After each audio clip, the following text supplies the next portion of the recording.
At 8,000 feet over Colorado, the crew cut her harness and shoved her into the night.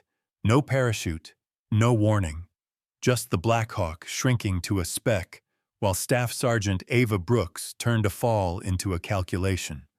Body as airfoil, eyes hunting the silver thread of the San Miguel River, heart refusing the script that said, "You die here." On the ridge above, the men who betrayed her thought money could buy silence. What they didn't know, Ava carried two weapons they couldn't price: discipline and proof. What follows is a hunt in reverse. A wounded ranger turning mountains into allies. A federal ranger's camera catching the truth no one meant to leave behind. And a choice at Fort Liberty between an easy exit and a door that only opens once. If the title brought you here, you're in the right story. Listen on to find out how courage, math, and a whisper of grace rewrote the ending. Before we dive in, drop a comment with where you're listening from, or type Amen for everyone who needs 1% more of hope tonight. The wind that rolled across Fort Carson that morning carried the bite of early winter. It swept through the motor pool, rattling loose tarps and howling against the hangars like a warning. Staff Sergeant Ava Brooks paused at the edge of the tarmac, the cold cutting through her gloves as she studied the Black Hawk helicopter gleaming under the pale sun. Ava was 28, average height, lean-muscled, with the wiry build of someone carved by endurance rather than bulk.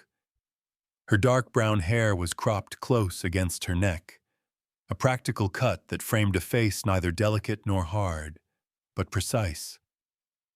Her skin held the faint bronze tint of long months spent under desert suns, and her gray-green eyes seemed to notice everything and reveal nothing. There was a discipline about her movements, a quiet precision that came not from arrogance but from survival.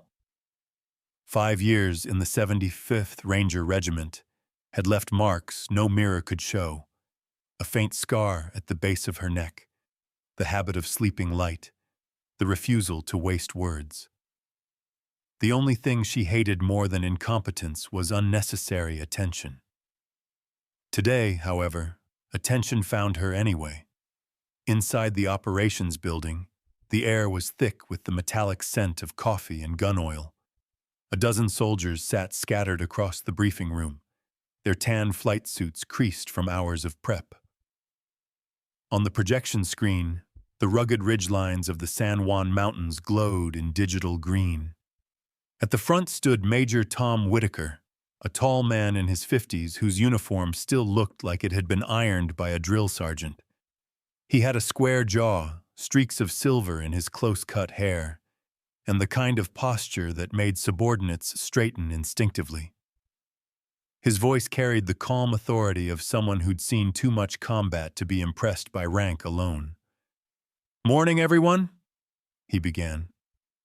"Today's mission is a terrain familiarization flight over the western slopes of the San Juans. Delta will take point. Ranger Brooks," his eyes flicked toward Ava, "will ride along for overwatch and observation only. No ground deployment authorized." A murmur passed through the room. "Overwatch only," someone whispered. "She's the one who mapped those routes last spring." Ava kept her expression neutral, but inside unease coiled tight. She had led 17 operations in that mountain range, knew every ravine and creek by name. Being told to just sit and watch felt like a demotion disguised as diplomacy. Major Whitaker tapped the remote, pulling up a satellite image marked with red vectors. "ISR picked up possible trafficking activity along this corridor," he said. "Weapons, opioids, same network we've been tracking since April. Command wants recon data updated and verified." The major paused. "You'll be working with Master Sergeant Cole Mercer and his team." That name landed like a stone in Ava's stomach. Mercer. She'd met him twice, both times unpleasant. A man with eyes too pale for his tanned face, the color of a winter sky before a storm. He'd made his career in Delta Force, rumored to have more deployments than conscience. A soldier's soldier, but one who played by his own code, not the Army's. When Mercer entered the room, the energy changed. He was in his early 40s, tall, broad-shouldered, his short blonde hair going gray at the temples. His face was weather-cut, one cheek marred by a long, healed scar that disappeared into his beard stubble. He smiled like someone who'd forgotten what real warmth felt like. "Morning, Major," Mercer drawled. "Always a pleasure to fly with your people." Whitaker didn't return the smile. "Just make sure my people come back," he said flatly. Mercer's gaze slid toward Ava. "So this is the legend of Carson, the mountain ghost herself." Ava's lips twitched, but she didn't answer. Mercer's reputation preceded him.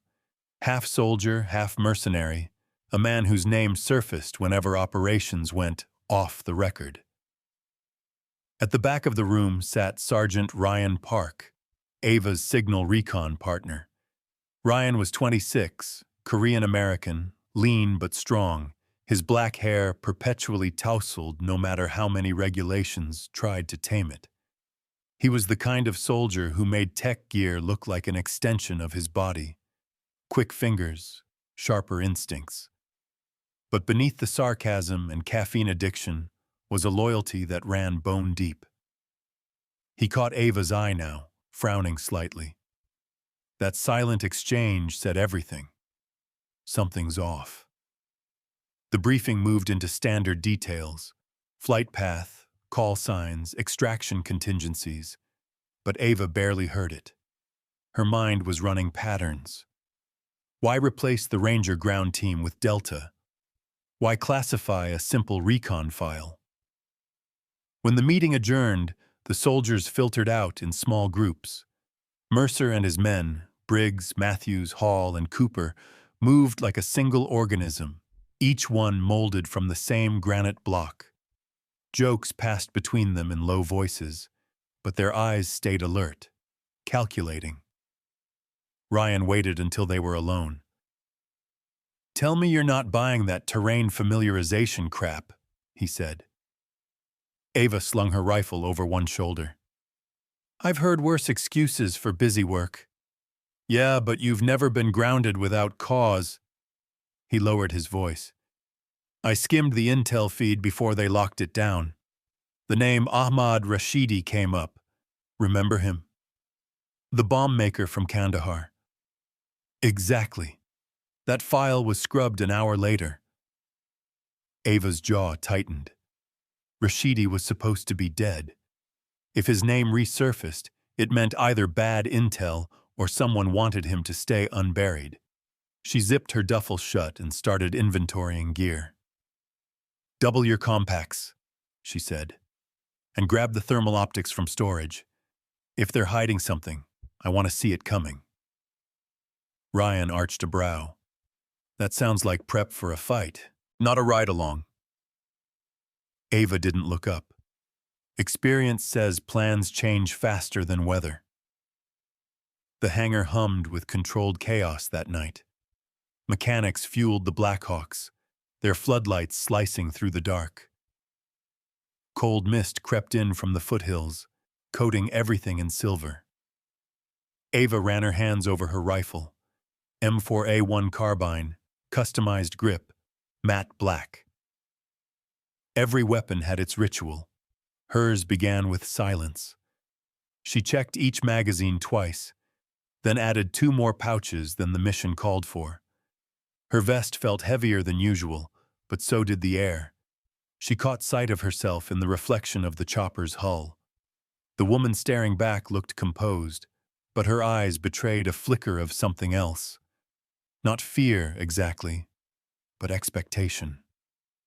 Rangers didn't believe in luck. They believed in preparation and probability. Still, some part of her sensed the odds tonight weren't hers to control. Ryan approached, helmet tucked under one arm. "Command still hasn't released the secondary objective," he said. "All we get is phase line alpha. That's it." Ava gave a humorless smile. "Phase line alpha's a nice name for a graveyard." He frowned. "You could request reassignment. You're senior enough to push back. And make myself the story? Not a chance." She tightened her straps. "If something goes wrong, you record everything. Keep comms live to the ops room, no matter who tells you otherwise." Ryan hesitated. "You think Whitaker's in on it?" She shook her head. "No, but I think he's being handled, and we're the bait." Mercer's voice cut through the noise. "Brooks, mount up. We're wheels up in 10. Ava climbed aboard the Blackhawk. The interior smelled of machine oil and adrenaline. Across from her, Mercer adjusted his harness with practiced ease, flashing that same predator's grin. His men checked gear in silence. Outside, the Colorado night stretched wide and merciless. The engines roared to life, rotors slicing the air. As the helicopter lifted off, Fort Carson's lights dwindled below, tiny sparks swallowed by the dark. Ava stared out the open door, the cold wind clawing at her face, and whispered to herself the Ranger's creed. No matter the odds, no matter the fall. Somewhere inside her, that unease hardened into instinct. Whatever waited over those mountains, it wasn't just a training flight. It was a setup wrapped in protocol. And by dawn, she would know exactly who had written it. The Black Hawk thundered through the midnight sky, its rotors slicing the thin mountain air like blades against glass. Below, the San Juan Mountains stretched endlessly, a jagged sea of darkness streaked with threads of moonlit snow. Inside, red cabin lights cast the soldiers' faces in shades of blood and shadow. Ava Brooks sat strapped near the open side door, her headset humming with static. The cold air pouring in carried the sharp scent of jet fuel and ozone. She kept her gaze outward, watching the ridgelines rise and fall, their contours etched into her memory like an old scar. Across from her, Master Sergeant Cole Mercer leaned back with the easy posture of a man who believed the world owed him its secrets.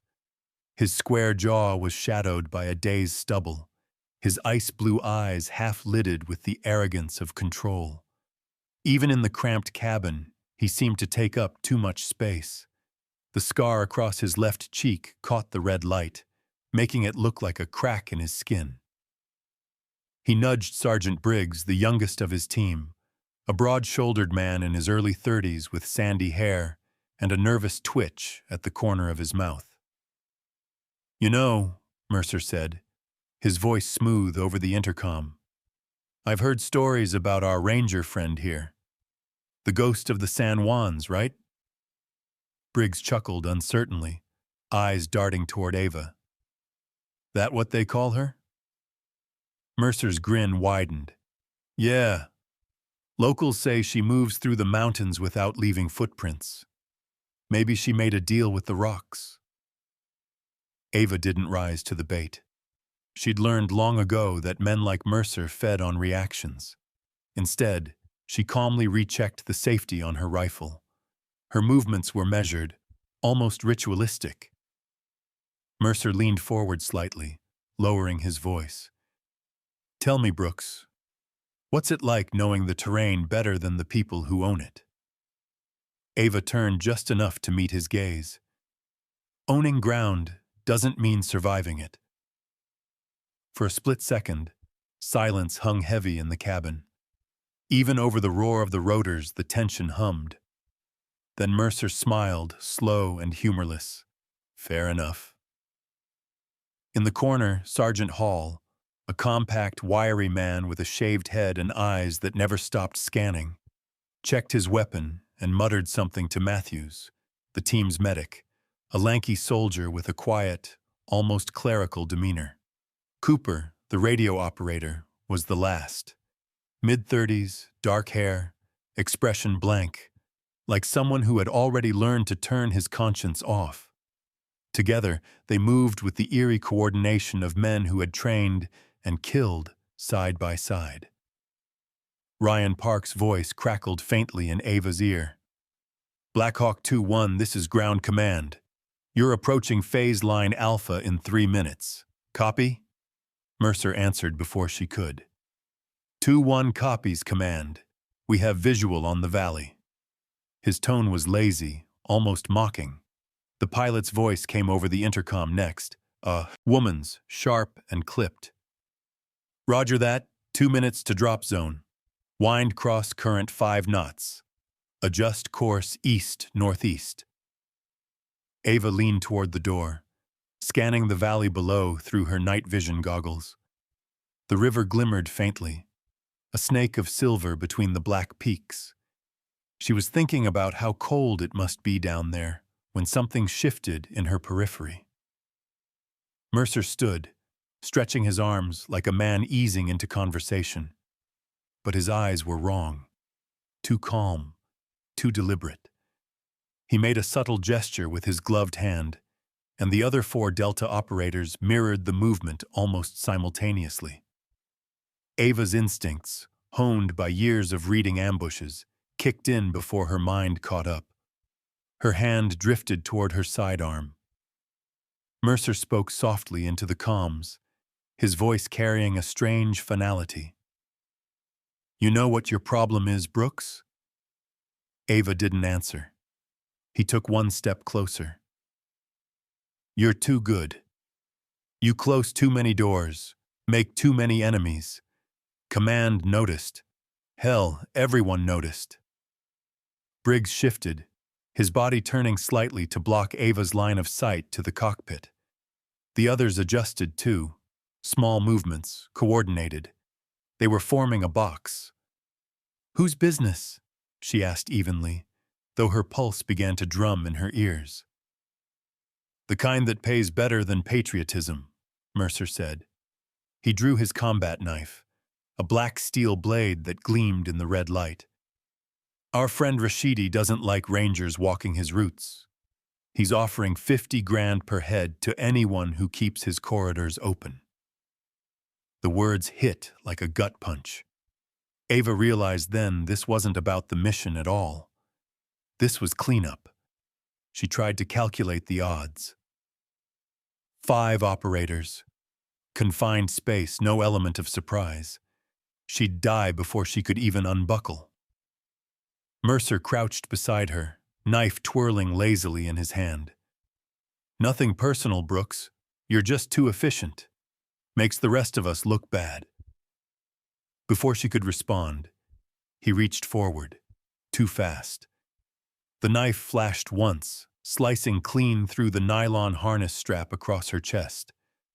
The sound was soft, almost polite. Then 2 of the men, Hall and Briggs, grabbed her by the arms. The open door gaped beside her, a square of black nothingness framed by spinning air. Mercer, she started.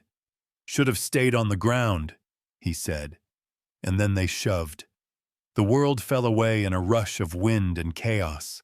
For a fraction of a second, Ava's brain refused to believe what her eyes told her.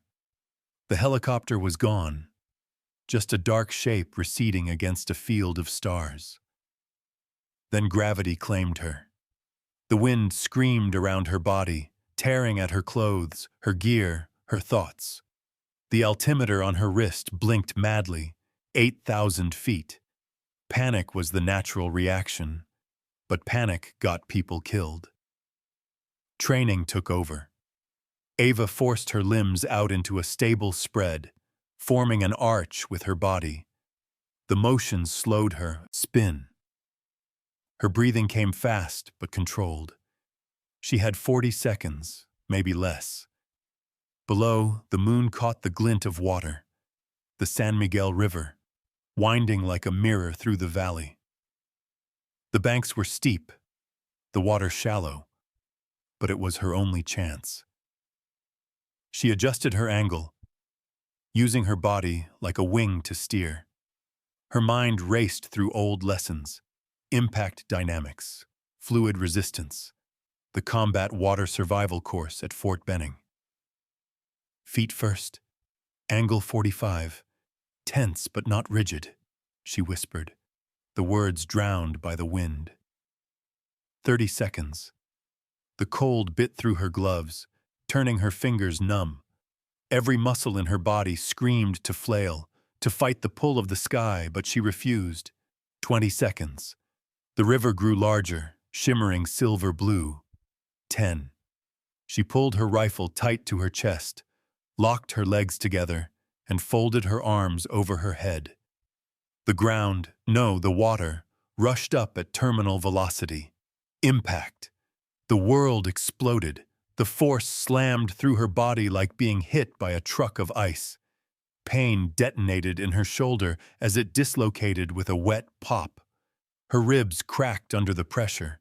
Her knee twisted sideways. For an instant, there was only white light and soundless agony. Then the cold closed around her, dragging her into the black. She sank, deeper and deeper, the weight of her gear pulling her down. Her instincts screamed move, but her body barely obeyed. She kicked weakly, pain lancing through every nerve. Her lungs burned. Finally, she pushed off the riverbed, exploding toward the surface. She broke through with a gasp that tore her throat raw, gulping air that felt like knives. The current seized her, hurling her against unseen rocks. Somewhere in the chaos, her training whispered again. Orientation, location, survival. She caught a glimpse of the stars above, fractured by water and pain, and one thought cut through the noise. They threw me out, but I'm still alive. And that, she knew, was their first mistake. The water spat her out like it was rejecting her. Ava Brooks slammed against a half-submerged log, coughing river water and blood, her chest a cage of fire. The night had gone utterly black. No stars, no horizon, only the hiss of the current and the weight of pain pressing down on every inch of her body. Her left shoulder hung useless, swollen and throbbing, the bones grinding when she tried to move. 2 ribs on her right side felt cracked, maybe broken. Her right knee screamed every time she kicked, but she was breathing, and that meant she was still in the fight. She clawed her way to the riverbank, fingers digging into mud and roots. The current tried to take her back, tugging at her soaked gear. Inch by inch, she pulled herself onto the gravel bar, collapsing beneath a tangle of willows. For a long moment, she just lay there, heart hammering, every breath sharp as glass. You're alive, her mind repeated. Now prove you deserve to be. Ava bit down on her rifle sling and used her good arm to wrench her dislocated shoulder back into its socket. The sound it made, a wet, hollow pop, brought tears to her eyes. But she didn't scream. Rangers didn't scream. She lay still until the nausea passed, then ripped open a field dressing from her vest and tore it into strips. The motion was slow and mechanical, the kind of focus that came from years of training and trauma. She wrapped her ribs tight with her sling, improvising a compression band. It hurt to breathe, but at least she wouldn't puncture a lung.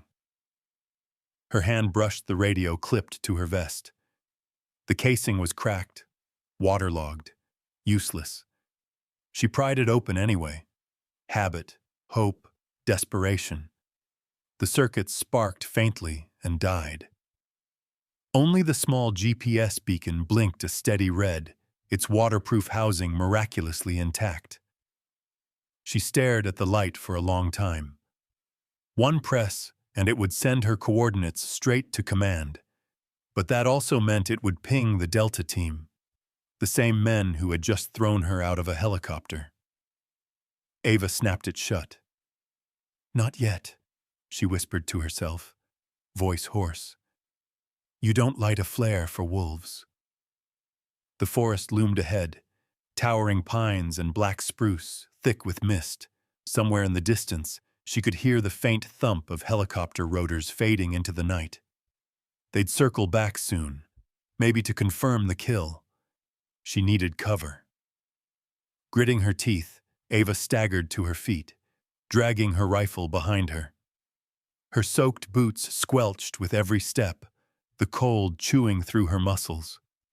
She followed the tree line, searching for a place to hide, her mind breaking the night into tactical zones, elevation, concealment, escape routes.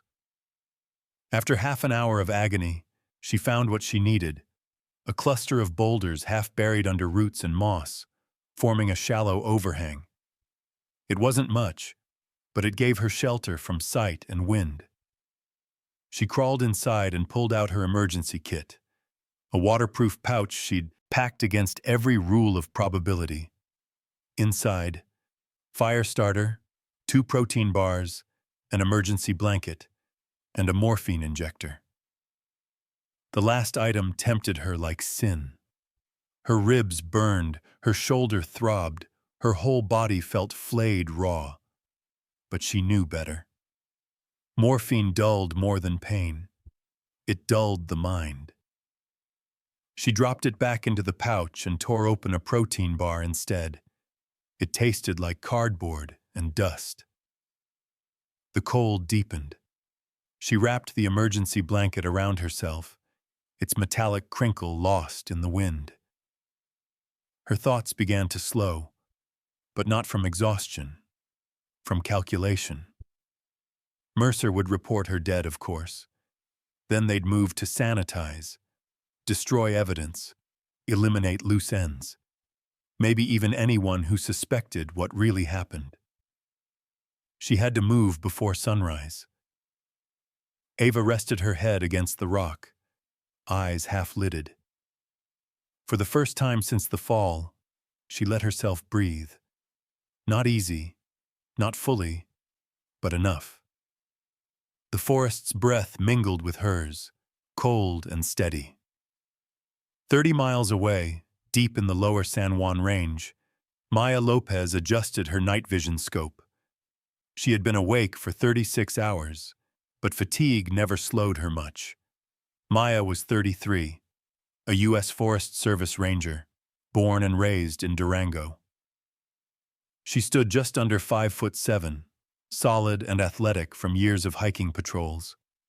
Her skin was sun-bronzed, and her dark hair, cut to her shoulders, was usually tied back in a messy braid that somehow survived wind, rain, and smoke. Her coworkers used to joke that she didn't need backup. Lopez has the mountains wired. And in a way, she did. Her region's forest was laced with motion-triggered trail cameras, installed after a surge in illegal poaching and suspected smuggling routes through national park territory.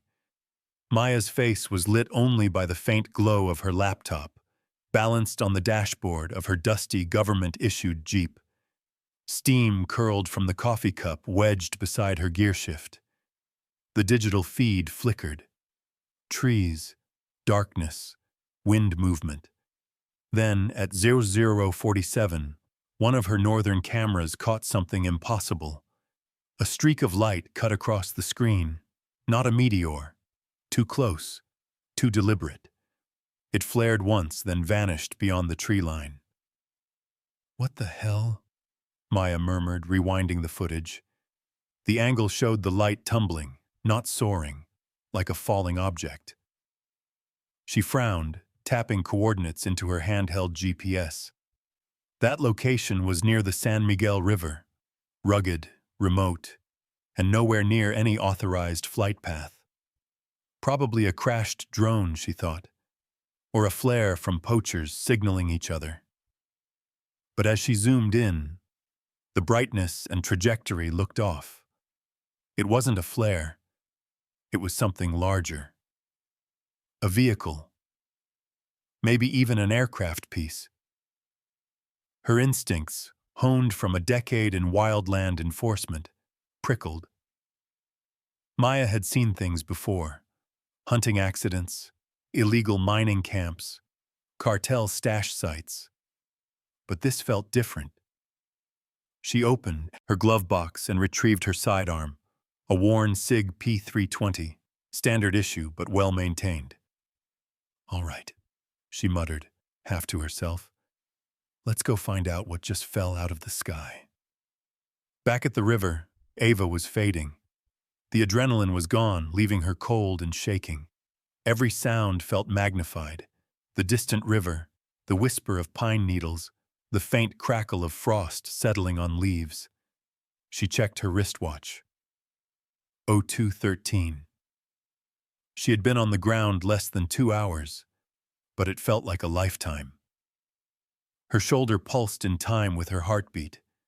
She forced herself to move, crawling out from the shelter long enough to collect dry branches. She couldn't risk fire, not with Delta still nearby, but she could build a barrier to block the wind.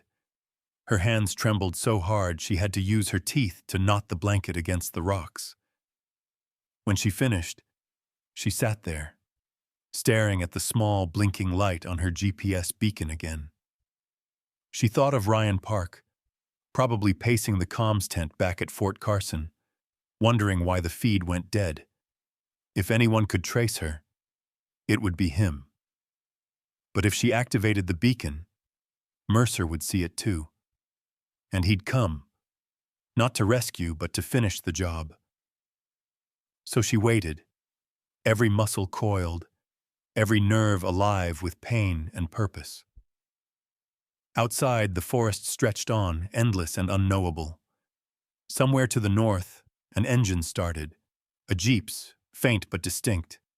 Ava stiffened, listening. Whoever it was, they were closing in. Maybe it was rescue. Maybe it was something else entirely.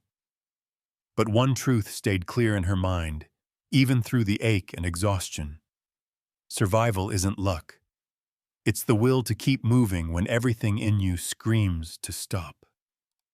She checked the chamber of her rifle, wiped the moisture from her scope, and waited for the dawn that might never come. The dawn broke slow and cruel over the San Juan Range. Thin light spilled across the jagged peaks, painting the snowcaps in pale gold, but the valley below stayed locked in shadow. Cold, silent, waiting. Ava Brooks lay prone among the rocks, her rifle nestled in a hollow carved by wind and time. Her breath fogged against the scope as she tracked the distant thrum of rotor blades cutting through the early morning air. The Black Hawk was coming back. It moved low along the river's curve, its black silhouette slicing through mist, predatory and patient. Ava could almost picture the men inside, faces calm, eyes scanning, weapons ready.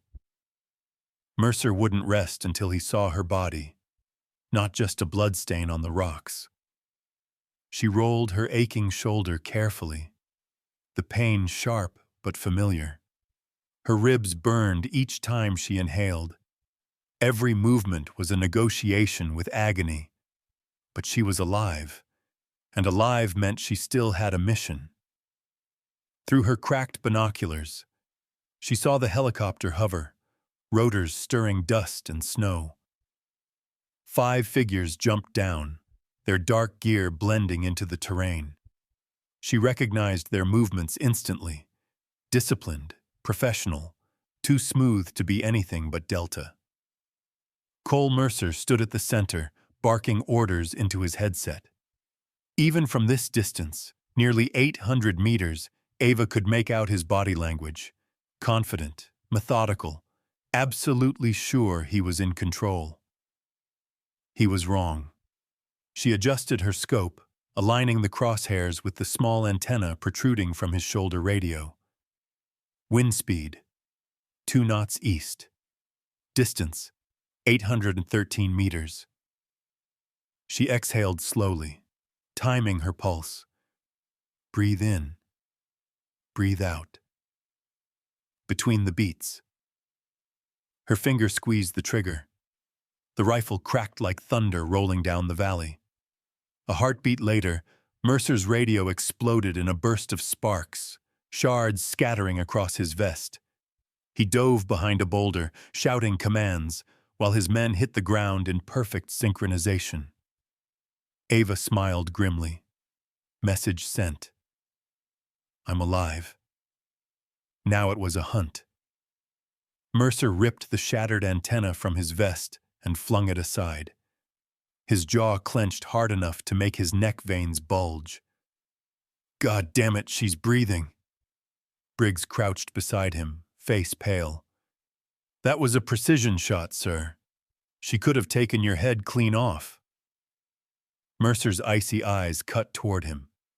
Then be grateful she didn't. Behind them, Sergeant Matthews, the team's medic, scanned the surrounding ridgelines through his binoculars. Matthews was tall and narrow-shouldered, the kind of man whose calmness unnerved people. He had a surgeon's hands and a killer's focus. She's got to be up there, East Ridge, he murmured. 800 meters, maybe more. Mercer grabbed his radio, now useless, and cursed. We move now. Find the impact zone. She's on foot, wounded. She won't get far. Cooper, the communications specialist, adjusted the pack on his back. A stoic man with lines carved deep around his eyes, Cooper rarely spoke. The others respected him for his reliability and feared his detachment. Sir, he said evenly, pilot reports he's low on fuel. If we don't give confirmation in 30, they'll RTB. Mercer spat into the snow. We'll have confirmation. Move. The 5 men fanned out, advancing along the river's edge with silent efficiency. Mercer led the way, his rifle sweeping in arcs, boots crunching against gravel. He could almost feel her eyes on them, somewhere above, watching, waiting. He'd underestimated her once. He wouldn't again. Ava shifted her position, biting down a groan as her knee protested. Her plan wasn't just survival anymore. It was retribution, methodical and deliberate.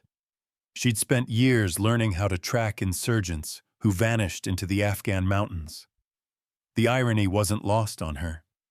Now she was the ghost, and her hunters were Americans. She'd memorized this terrain years ago. Every ridge, every ravine. The locals called one area Devil's Spine, a narrow corridor choked with fallen timber and unstable ground. Perfect for an ambush. As the Delta team advanced, she began moving uphill, using the rocks for cover. Each step sent lightning through her ribs, but adrenaline dulled the worst of it. She left just enough trace, a partial boot print here, a snapped branch there, to draw them toward the spine. She found what she needed at the mouth of a small ravine, a rotted log wedged precariously between 2 boulders. The old hunters of these mountains used to build deadfall traps here, crude but deadly. Ava tested the balance, adjusted the support branch, and set the tension line with the skill of someone who had done it 100 times before. She didn't have explosives. She didn't need them. Gravity was free. The trap was primitive, but that was the point. Mercer wouldn't expect anything so low-tech from a ranger. He'd expect snipers, drones, precision strikes, not a log waiting to crush whoever followed too close. Ava slid back into cover, scope trained on the trail below. Minutes passed. Then the first shadow appeared. Briggs. He moved cautiously, scanning the rocks, weapon up. Behind him came Cooper and Hall, covering the flanks, while Mercer and Matthews brought up the rear. Briggs reached the choke point. He paused, bent slightly, studying the disturbed ground. Tracks here, he called quietly. Visual? Mercer asked. Boot treads, size 8 or 9. She's heading east. Mercer grinned. That's my girl. Briggs took one step forward, and the world exploded in motion. The deadfall crashed down with a roar, the log smashing into the ground inches from his head. He dove aside just in time, but his right foot twisted under him, a sickening snap echoing through the ravine. "Ah, damn it!" Briggs howled, clutching his ankle. Mercer sprinted forward, cursing. "Report!" "Ankle's gone," Matthews said, kneeling beside the younger man. He palpated the joint quickly. "Fracture. He's out of mobility." Mercer slammed a fist into the rock. "That bitch set a trap." Cooper scanned the slopes through his scope. "Sir, she's using us, pulling us deeper." Mercer's voice turned cold. "Then deeper we go." From her perch, Ava watched them regroup. She could see the frustration in Mercer's movements, the sharp gestures, the impatient pacing. She could almost hear his thoughts grinding against his pride. "You're not hunting me," she thought. "You're following my map." She let them see a flicker of movement, a deliberate shadow slipping through the trees, the kind of bait no predator could resist. Then she vanished into the higher ridge, leading them into terrain even their GPS couldn't trust. Her breathing was ragged, every inhale scraping against broken ribs, but her mind was razor-sharp. Each pain was a data point, each heartbeat a metronome counting down to something bigger. Mercer's voice echoed faintly from below. "You can't run forever, Brooks. Even if you crawl out of here, no one will believe you. You think command will take your word over deltas? You're already dead." Ava paused behind a pine trunk, staring down at them. The morning light caught her eyes, gray, hard as steel. He wasn't wrong. Without proof, she'd be branded a deserter, maybe worse. But Mercer didn't understand. She wasn't planning to run. She was planning to record. She checked the waterproof case strapped to her vest.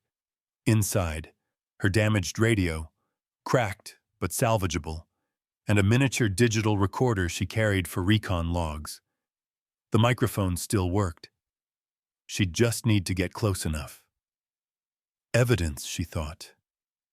You want to erase me? Then I'll leave you nowhere to hide. The hunter in her woke fully then. Not just the soldier, but the survivor. And in that moment, amid the echo of the dying wind, the mountains no longer felt like a tomb. They felt like allies. The mountains slept like old giants, their ribs of granite washed in moonlight. At 03 Honquok, the air turned glass brittle, so clear a breath might shatter it. On a bench of wind-gnawed rock above the creek, the Delta team had made a tight, professional camp. Tarps pinned low against gusts, heat signatures minimized, sentries staggered, fields of fire braided together like a wire. Ava Brooks arrived as mist. She was a darker piece of darkness sliding along the contour line, ribs bound tight under her plate carrier, bad shoulder cinched against her body with a strip of sling. Every inch forward cost a vein of fire through her side. Every inch was also non-negotiable. Her face was streaked with river silt to kill the shine. Her breath she rationed to numbers, 4 count in, 6 count out, until her heartbeat fell into the measured hush of the pines. 40 meters. She went prone, letting the cold soak her, watching the pattern of the guards the way a chess player watches diagonals. Hall held the north arc, compact frame, shaved head, stance like a sprung trap. He had the stillness of a man raised by silence and hard rooms. He never kept his eyes still for long. They grazed the tree line, came back, grazed again. 15-second sweep, 3 beats on the left, 2 on the right. Predictable only if you loved danger enough to study it. South Arc. Matthews, the medic. Tall, narrow, hands in thin gloves, posture relaxed to the point of insolent. Another kind of predator. One who believed brains beat bullets. Occasionally his gaze flicked to Briggs, who lay under a tarp with his boot cut away, ankle the size of a grapefruit, and laced into a rigid splint. Briggs's face was chalk in the moonlight. Pain made him younger, made him watch the world like a boy afraid the dark could read his name. Cooper, the comms man, sat near the heart of camp with a laptop cradled in his lap like confession. His features were cut with fatigue, deep parentheses nailing the mouth, but his movements were precise, priestly. A portable battery hummed next to him. From it, a cable ran to a satellite phone lying on a foam pad, sucking down charge in slow, methodical sips. And Cole Mercer, the architect of the fall, slept. He lay on a ground sheet beneath a stunted fir, one arm flung overhead, the other across his chest. Stubble roughened the scissored planes of his jaw. The scar along his left cheek drew a thin white line that the moon refused to cross. Even at rest, he looked like a man arguing with himself. His pistol sat in a Kydex holster beside his hand. Habit married to paranoia. Ava waited for the wind. When it rose, combing the needles and lifting a lip of tarp, she moved. 10 centimeters. Stop. 3 slow beats. 10 more. Stop. She mapped her crawl to their blinks, to the tiny human lapses between vigilance and boredom. Twice Hall's eyes crossed her like blades. Twice she became gravel, cold and flatter than fear. At the camp's edge, she eased into the scent shadow of a propane cook set and a coil of paracord. Matthews turned. Ava froze so completely, her pulse seemed to belong to someone else. Matthews rubbed his eyes, rolled a shoulder, and resumed his slow pan south. She ghosted behind Cooper next, reading the reflection in his screen. Telemetry windows, encrypted nets, a status column pulsing amber where Mercer's busted radio should have been green. Cooper's hand strayed toward the sat phone, adjusting the cable, tapping the battery. He yawned, jaw cracking, eyes watering. For a moment he looked like a school teacher up too late, correcting essays no one would read. When he rose to check Briggs's splint, Ava slid into his empty warmth on the dirt, the way a seal takes a vacated footprint. She didn't touch the laptop. She did not even look at it straight. She let the corner of her vision register the timestamp, the SatLink band, the cue. Her target was the phone. It sat face down, case scuffed but clean, signal hungry. Ava's fingers were not digits. They were breath. She pinched the cable near the port to cancel its rattle and lifted the phone the way you lift a sleeping child, so slow motion surrendered before it could complain. She hovered a heartbeat. The battery lead sang a whisper through her glove and then stilled.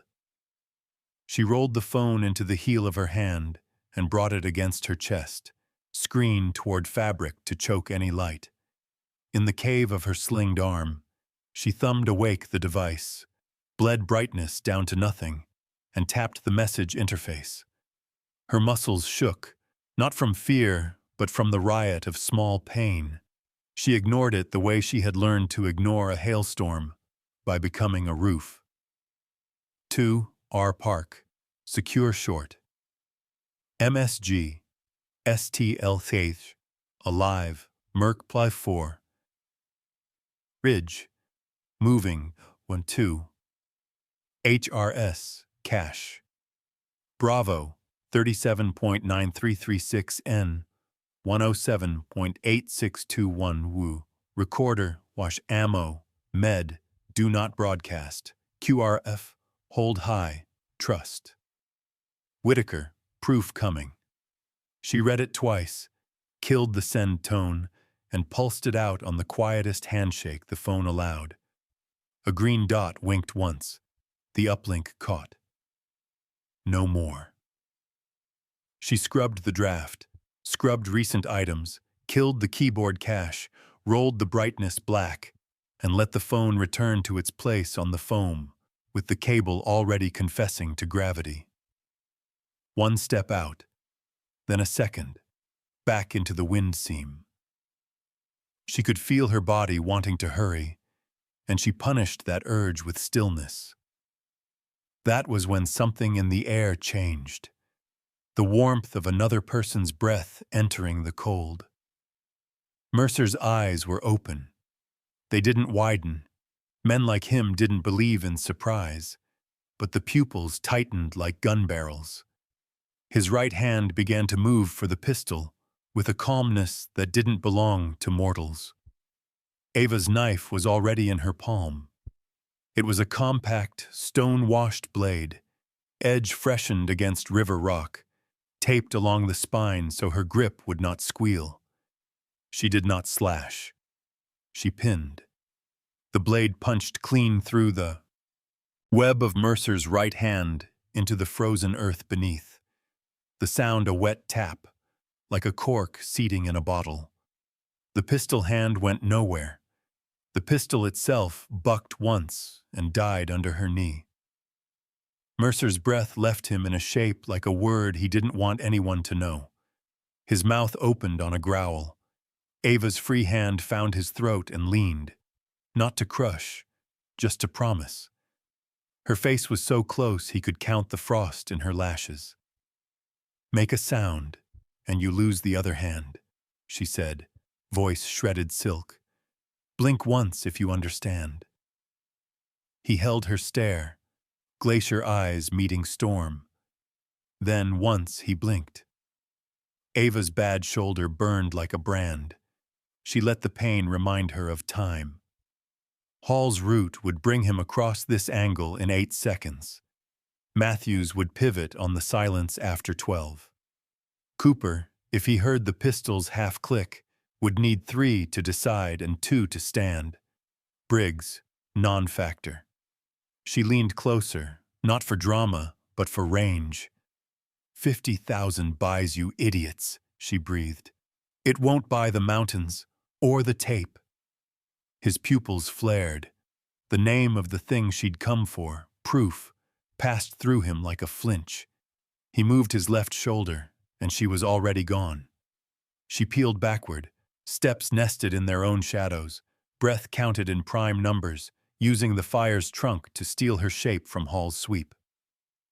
Matthew's head came up, a listening dog, then tilted, unconvinced. Cooper bent over Briggs. A question rose, died in his throat. Mercer hissed like a ruptured tire and yanked his hand upward. The knife stayed. Flesh gave. The spray was hot and brief. He bit it back to a grunt that sounded like snow crushed beneath a boot. "Contact?" Hall snapped. Mercer clamped his bleeding hand with the other, eyes slitting toward the phone. Still there. Still pretending to sleep. He measured the calculus in a breath and lied like a professional. "Dream," he said. "Stand to. Rotate watch. I want first light in the ravine." Hall gave him a long, wolfish look. "Copy." Ava was 3 trees away when her knee tried to fold. She leaned into bark until the world steadied. The knife's absence felt like a missing tooth. She didn't want it back that badly. She slid down slope into the creek's cut, then laterally along a shale shelf where even boots learn humility. Once her foot skated on frost. Once a branch sang under her weight and did not break. She became smaller each meter until she was only a rumor the wind couldn't remember. Behind her, the camp rebalanced to the new lie. Cooper muttered about fuel windows. Matthews snapped open a med kit with hands that didn't shake. Hall stared into the trees like they'd cheated him, and Mercer bled into a strip of gauze and thought about a knife he'd call a mistake because pride could not be allowed to call it a warning. 1,700 yards to the northwest, a dusty Forest Service jeep crawled up a service spur too narrow for common sense. Maya Lopez drove with her elbows loose and her eyes hungry. The cab smelled like stale coffee and pine pitch. She had thrown on a charcoal beanie over a braid that had long since lost the war with wind. A green shell jacket blunted the cold without apologizing to it. She parked below a stand of lodgepoles and killed the engine with a tenderness she usually reserved for injured hawks. Silence pressed in, deep, not empty. She took her SIG P320, a compact thermal monocular, and a small evidence pouch, then locked the jeep with a double beep that sounded far too city for the mountain's ear. The slope above the river wore a thin crust of hoarfrost. In it, the story wrote itself, a drag mark from the water to the brush, knees printed deeper than boots, someone hauling weight with one leg protecting the other. In the softer duff, she saw the quarter moons of finger digs and, once, a smear where pain had gone to its knees. Maya crouched and touched the drag. Cold. Older than an hour, newer than a dawn. She panned the thermal, nothing but the residual sigh of earth exhaling last night's heat. She followed the scuffed trail into a pocket where the wind had no say. And there the ground offered her a small, ringing truth. A 308 brass kissed by moonlight, brand new soot halo sharp as a sentence. She smiled despite herself, the dry, one-sided smile of people who like puzzles more than they like being right. The head stamp glinted. Match grade, not poacher stock. She bagged the casing, shot wide and tight photos, and tagged coordinates into her GPS. Then she stepped back, took a slow 360 with the monocular, and let a whisper of a thought into her throat. "Who are you?" The only reply was the river. Maya tilted her head, listening the way old rangers do when their bones remember a warning their brains can't phrase. Somewhere far off, a rotor muttered. Somewhere closer, a raven complained about the cold. She looked to the east ridge where the slope broke into shadow. "Okay," she said softly. "Not a meteor." She keyed a brief note into her field log. Falling light, probable man-made, 308 casing, human drag marks favoring left shoulder load. Heading east by northeast along bench. Investigate daylight. Notify only if hazard escalates. She hesitated over the last line, protocol versus instinct, then closed the notebook on the word instinct.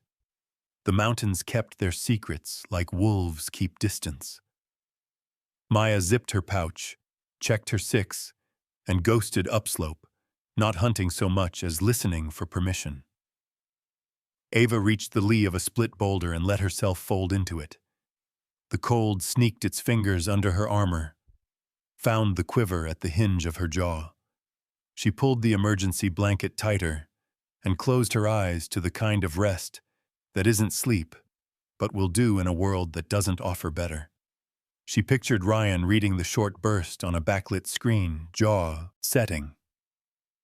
Pictured Whitaker's ironed calm tilting toward anger at the right target. Pictured a small orange case in a buried cache blinking to life, a recorder she would feed with a confession before the sun called in witnesses. Pain beat time in her ribs. The dark beat time in the pines. Somewhere below, Mercer flexed a damaged hand and taught himself a new definition of patience. Evidence, she thought, and breathed through a blade of air. Not luck, not mercy. Evidence. The night, finally, moved on. The morning hardened into steel. Frost burned off the meadow in a silver sigh as two Blackhawks knifed up the San Juan valleys, their rotors beating measured fury into the thin air. On the lead bird, Sergeant Ryan Park leaned over the doorframe, headset pressed tight, eyes scanning the serrated horizon like he could will the mountains to tell him the rest of the truth. Ryan's face looked younger when he was worried, cheeks hollowed by a night without sleep, black hair smashed by the flight helmet, dark eyes wired bright. He wore his comms rig like armor, cords braided down his chest, a tablet lashed to his forearm showing a blinking breadcrumb. Cash Bravo. Ava's short burst message lived there, coordinates like a heartbeat, clipped phrases he'd read 100 times since 0300 until they felt like a prayer. Across the cabin sat Major Tom Whitaker, shoulders squared even when the aircraft shuddered. Up close, the man's age announced itself in the crow's feet that discipline couldn't iron out and the gray stubble that logistics couldn't schedule. His jaw was cut blunt, his gaze exact. But today, a sliver of anger edged the steel. Not theatrical rage, but the colder kind reserved for betrayal from within. "Pilot, how long?" Whitaker asked. The pilot, Chief Warrant Officer Dana Klein, answered without looking back. Klein was early 40s, sun-creased, with a crooked nose that suggested a past argument with a doorframe. Calm bled from her voice like heat from rock. "2 mics to Ridge. Second ship is pacing us, sir. Fuel's fine." Ryan toggled intership. 2-1 to 2-2, confirm you're sliding to the Delta beacon. 2-2 copies, came the reply. Warrant Officer Luis Ortega, a stocky man with a poet's diction and a boxer's neck. "We've got their transponder and a patch of pissed-off birds circling their smoke. Looks like 5 ground elements. No movement toward exfil. Yet." Whitaker's mouth tightened. "They won't move without confirmation." "They'll get confirmation," Ryan said, and his voice came out quieter than he intended. Klein dipped the nose, the world tilting to reveal the valley floor and the river's thread flashing east. Whitaker signaled the door gunner to hold low profile. The QRF, Quick Reaction Force, buckled and rechecked weapons anyway, the movements tidy as a drill and twice as grim.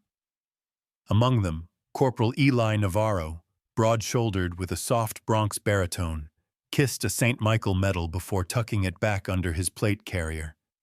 Superstition didn't count as doctrine, but doctrine had never saved anyone by itself. "Visual on marker smoke," Ortega called from 2-2. "I've got Mercer's team at the bend. That's our Delta 5. "Hold blade silence until we're over the crest," Whitaker said. "Park, talk me through." Ryan breathed once. Ava's route put her on the east spine to force their approach into a narrow passam corridor. "She'll be high, tucked into microcover." She said, "Proof coming. That means audio. If she's got it, it lives in the cache she referenced or on her person. Either way, we need to secure both ends, her and the cache, before anyone improvises an alibi." Whitaker nodded once. "We take both. No debate." Below, the valley opened like a wound. Ortega's bird slotted left, low and wide, angling toward the search site. Klein rode the spine and flared into a controlled hover over a rocky lip. The skid kissed earth. Wind shredded the tree line. The QRF spilled out, dark shapes melting into darker rock. Whitaker dropped first, quick for a man his age, and Ryan landed beside him, the tablet's arrow now a compass lodestone. They moved along the ridge, rifles at a carry that signaled readiness rather than threat. The mountains watched. In another slice of forest, Maya Lopez killed her Jeep's engine and slung a camera bag over one shoulder. Up close, she carried the kind of practical beauty the backcountry appreciates. Cheeks wind-burnished, eyes coyote alert, jaw stubborn as a trailhead boulder. She hiked uphill on a contour line, boots quiet in duff, her breath a white ribbon. In her pouch rode the 308 casing and a small drive loaded with last night's captured footage, glimpses of a Black Hawk silhouette, the streak of a fall, then, minutes later, the distant crack of a single precise shot. At the crest, she met Army uniform staging comms gear, an enlisted specialist raising an eyebrow at the sight of a Forest Service ranger in a green shell jacket and beanie. "Ma'am, restricted area," he started. "Lopez, U.S. Forest Service," she cut in, tone even and official without being rude. "You've got a federal lands enforcement ranger with time-stamped visuals that line up with whatever you're trying to solve. Do you want them now or when the court asks why you didn't?" The specialist blinked, weighed his life choices, then nodded her toward a folding table unfurling maps. Whitaker and Ryan arrived 3 breaths later, wind still in their collars. Maya offered a gloved hand. "Ranger Lopez, I've been tracking illegal activity through these corridors for months. Last night, one of my northern cameras caught an aircraft silhouette and a falling light near San Miguel. Audio signatures recorded a supersonic crack minutes later. Here." She slid a thumb drive from a sealed envelope. "Timestamps are embedded. GPS coordinates on the metadata." Whitaker accepted it like a sworn statement. Maya continued, voice all fact, zero flourish. "Also found a fresh 308 casing and drag traces consistent with a shoulder injury. Direction of travel east by northeast. Into bad ground you don't send an ambulance into. Whoever she is, she's injured but smart." "She," Whitaker repeated. Maya jerked her chin at Ryan's tablet. "Your tracker pings read like a person who knows this ridge. Also, the boot tread size isn't linebacker." Ryan's throat tightened. "That's her." They moved fast. Ryan dumped the drive into a ruggedized laptop, fingers a blur. On screen, night vision frames sprang to life, a Black Hawk's dragonfly silhouette. Minutes later, the faint comet of a falling body. Later still, a time-stamped audio spike, rifle, single shot, echo rolling long down granite. "Overlay it with flight logs," Whitaker said. Ryan keyed in the lead ship's log, Klein's track, and Ortega's, the digital trails stitched across the valley like arterial lines. The camera's timestamps braided perfectly into the logs. The shape of the lie began to yield under the weight of clockwork. "Sir," a QRF sergeant called softly from the ridge edge, "we have eyes on the Delta team below. They look rattled, one injured." Whitaker's jaw set. 2-2, take a holding pattern and be ready to dust off Delta's position on my call. 2-1 stays high. Park, you're with me. Ranger Lopez," Maya was already moving. "I walked their trail an hour ago. I can walk you to your ranger." "Stay tight," Whitaker said.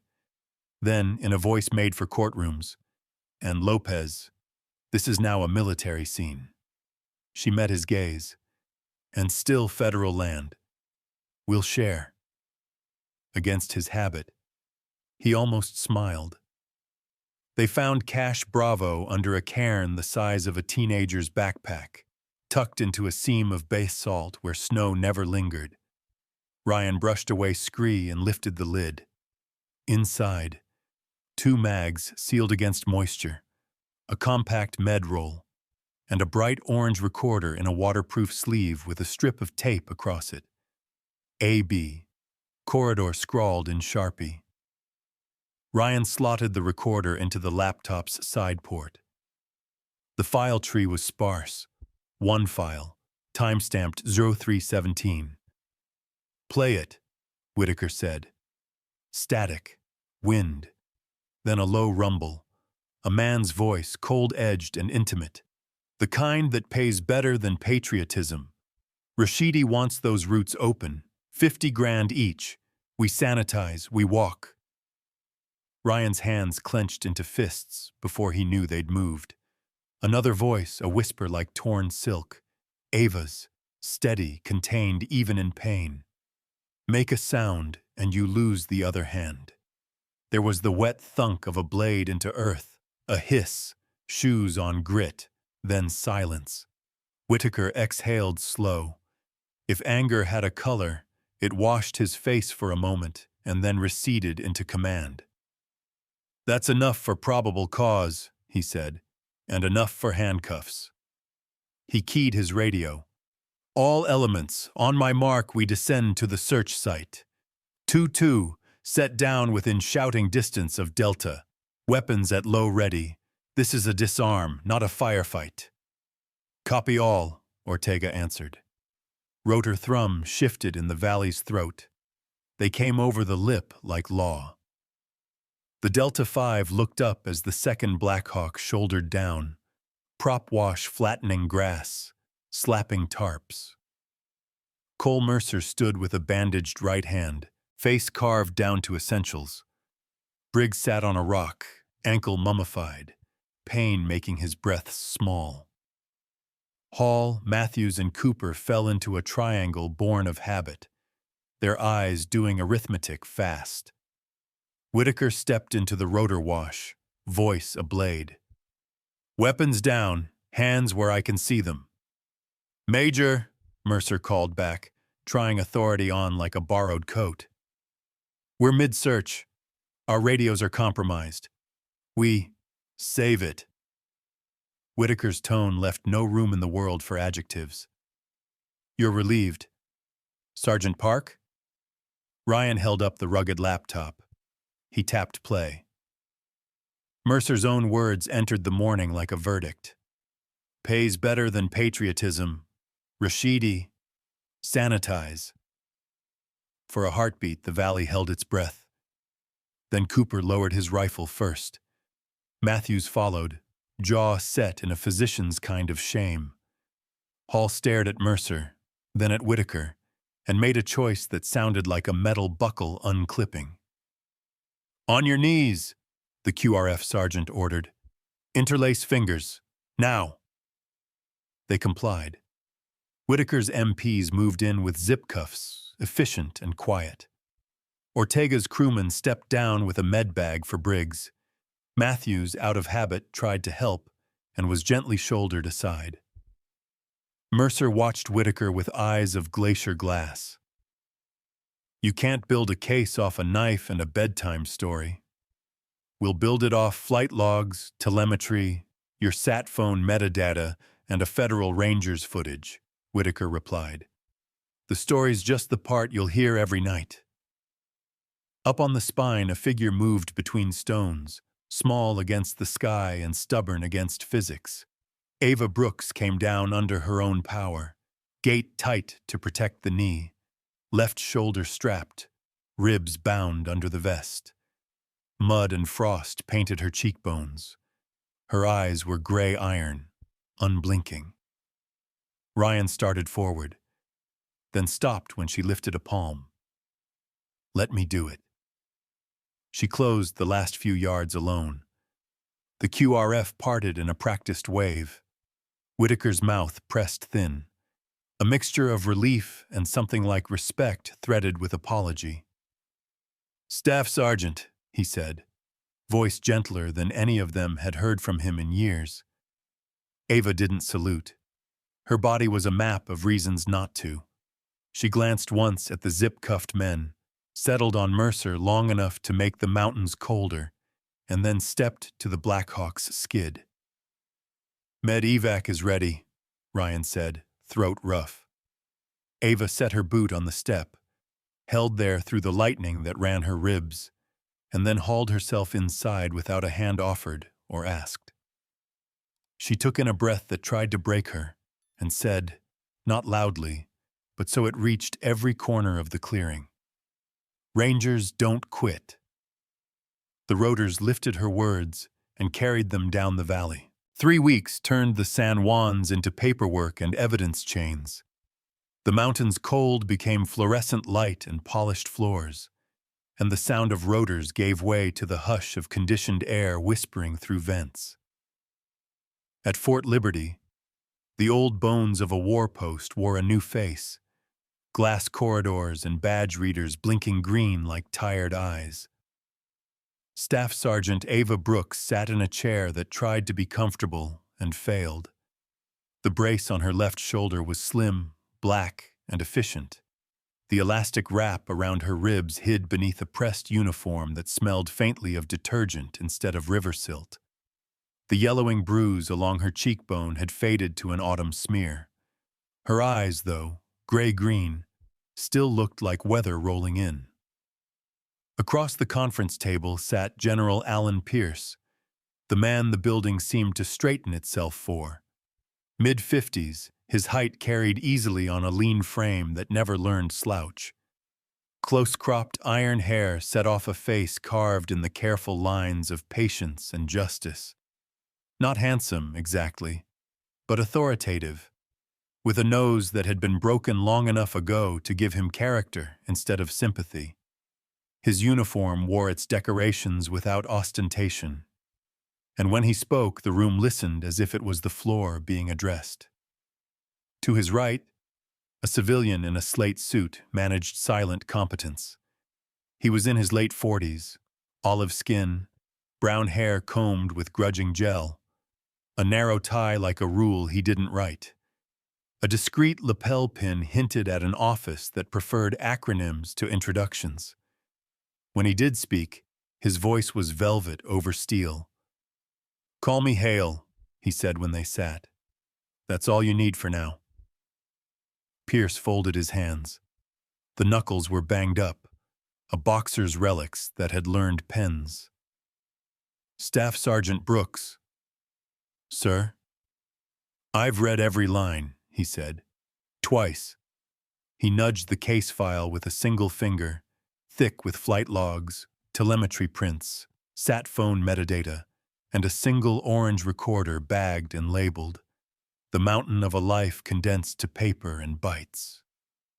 Master Sergeant Cole Mercer and 4 members of his team are under Article 118 and 81 charges, attempted murder and conspiracy, with add-ons for obstruction of justice and involvement in a smuggling network running contraband through federal lands. Pierce's gaze didn't flinch. The U.S. Attorney's Office is enthusiastic. CID is thorough. Their lawyers are loud. None of it will save them. Ava didn't allow herself the luxury of relief. She felt it, cool as shade, then filed it where it belonged. "Understood, sir." Pierce glanced at Hale, then back. "You gave us what we needed. Proof, not myth, not morale. Evidence." His mouth softened by a degree. "You also scared the hell out of an Apache crew chief who swears he saw you walk into his bird after an 8,000-foot fall." A ghost of a smile touched Ava's mouth. "With respect, sir, physics is just math. I was good at math." "Apparently," Pierce said dryly, and then the humor was gone. He slid a single folder her way. It was thinner than the case file and somehow heavier. 2 pages peeked from inside. One had the clean authority of a medical retirement. The other carried the strange, almost impolite brevity of a transfer order. "2 paths," Pierce said. "First, full medical retirement with honors. You've got the injuries to justify it, and frankly, you've earned a quiet life. Second," he tapped the other, "an assignment you won't talk about in elevators. It sits behind this building, metaphorically, in Building 39. The door has no sign. The missions have no names. The work is the same kind of math you just did.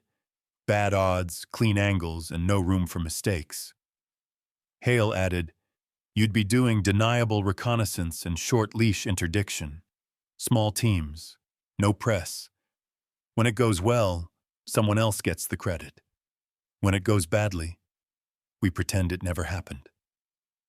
His eyes were kind without being soft. We don't recruit many, and we don't ask twice. Ava felt the room narrow to the space between two sheets of paper. One was peace disguised as exile. The other was war disguised as employment. She thought of the river's black mouth, of the knife through Mercer's hand, of Ryan Park standing in a rotor wash with his jaw set against fear. She thought of the Ranger Creed, not the bravado lines, but the quiet bones of it. Never leave a fallen comrade.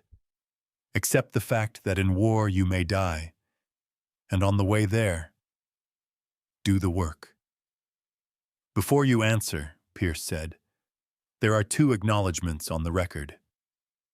He checked a small notepad, actual paper, a human tell among digital ghosts.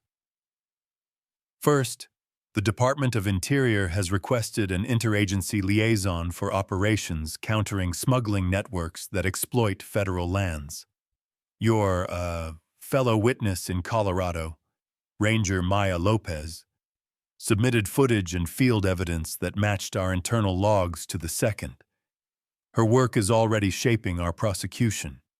She's been asked to serve as a temporary advisor to a joint tasking across the Rockies. Ava pictured Maya atop a lodgepole ridge, beanie tugged low, eyes measuring the wind. Good call, she said simply. Second, Pierce went on, Sergeant Park is being recommended for commendation for disobeying the spirit of a poorly written order. Something like pride flickered. He won't be punished for doing the right thing. Ava let breath go. He wouldn't accept the medal anyway. Then I'll pin it on his tablet, Pierce said, deadpan. Silence settled, not awkward, the kind that lets gravity do its work. Ava looked down at the pages. The retirement read like mercy. It was real. It was clean.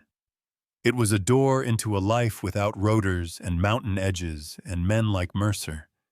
It was also a room where whatever she was would have to sit down and pretend to be furniture. She slid the retirement page back toward Pierce. Hale didn't move, but approval ghosted his posture. Pierce's face didn't change, but some tightness at the corners of his eyes loosened. Ava tapped the other page. I'll take the hard door. Any reason you want on the record? Hale asked. Ava met his gaze. I don't believe in luck. I believe in discipline and evidence. The work you're offering needs both. Pierce nodded once. A verdict. Welcome to the part of the map that's drawn in pencil. They stood.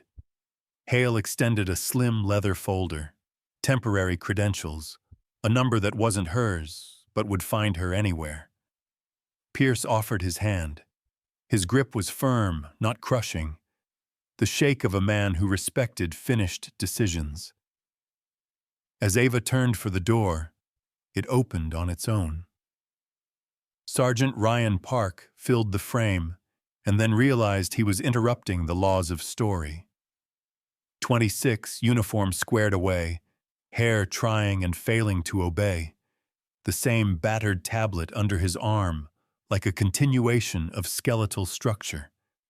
His expression, upon seeing Ava upright and braced but breathing, flickered through relief and exasperation to something lighter. Am I early or dramatically late? He asked. Perfectly on time to be immodest, Hale murmured, easing past. Pierce cleared his throat. Park, you have approximately 9 seconds before I assign you to PowerPoint duty for a month. Ryan snapped to a half salute. Copy that, sir. He slid out of Pierce's strike zone and fell into step beside Ava as they entered the corridor. Long, polished, lined with photographs of units that had names once and now had numbers. They walked in quiet until the building stopped listening. Ryan looked sideways. Up close, he had the scrappy handsomeness of a man who survived on cleverness and caffeine. A jaw that could be stubborn when needed. Eyes that held jokes like they were spare ammo.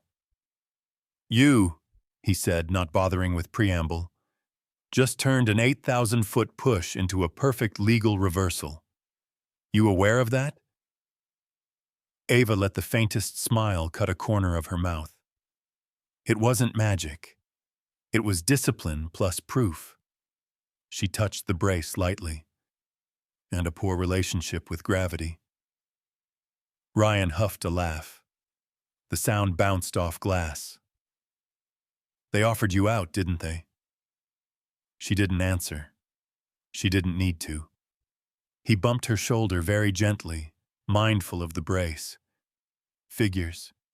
You're physically incapable of picking the easy path." "Easy paths are often traps," she said. They stopped at a seam in the corridor, where the tile changed tone by a shade your eye might miss. Ahead, a nondescript door waited. No plaque, no keypad in the open, just a small black square where you'd expect a cleaning closet to hide a mop. "Building 39 is a metaphor," Ryan said, dry. "No one can find it unless it's time." "Sounds like the mountains," Ava said. He sobered, as if a private weather system passed overhead. "Look," he said. "You walk through there, the world gets quieter. More right, sometimes more wrong, always quieter. If you ever need noise, I'll make some. On the record." Ava studied him. Loyalty turned into a practical tool. "Don't get yourself killed making thunder." "Please," he said, lips quirking. "I weaponize spreadsheets. I'm immortal." From the far end of the hall, the elevator chimed. Somewhere outside, a flag line cracked in the wind. In Ava's chest, a stilled rotor started to turn again. Slow, deliberate, the kind that only lifts when it has to. She put her hand against the black square. It tasted her badge number, thought about it, and clicked like a safe reconsidering its life choices. The door opened into a short, undecorated vestibule and another door beyond. This one with a narrow rectangle of glass that showed nothing but her reflection. She looked like herself and also like someone else entirely. Not the woman falling through Colorado dark, not the patient on a gurney, not the witness in a conference room. A third thing. The map in pencil. Behind her, Ryan said softly, "You know, if anyone asks me what happened out there, I'll tell them you did the math and the mountain answered." Ava didn't turn. "Tell them this," she said. "Survival isn't luck. It's a decision you renew every breath." Then she stepped through the door that didn't have a name.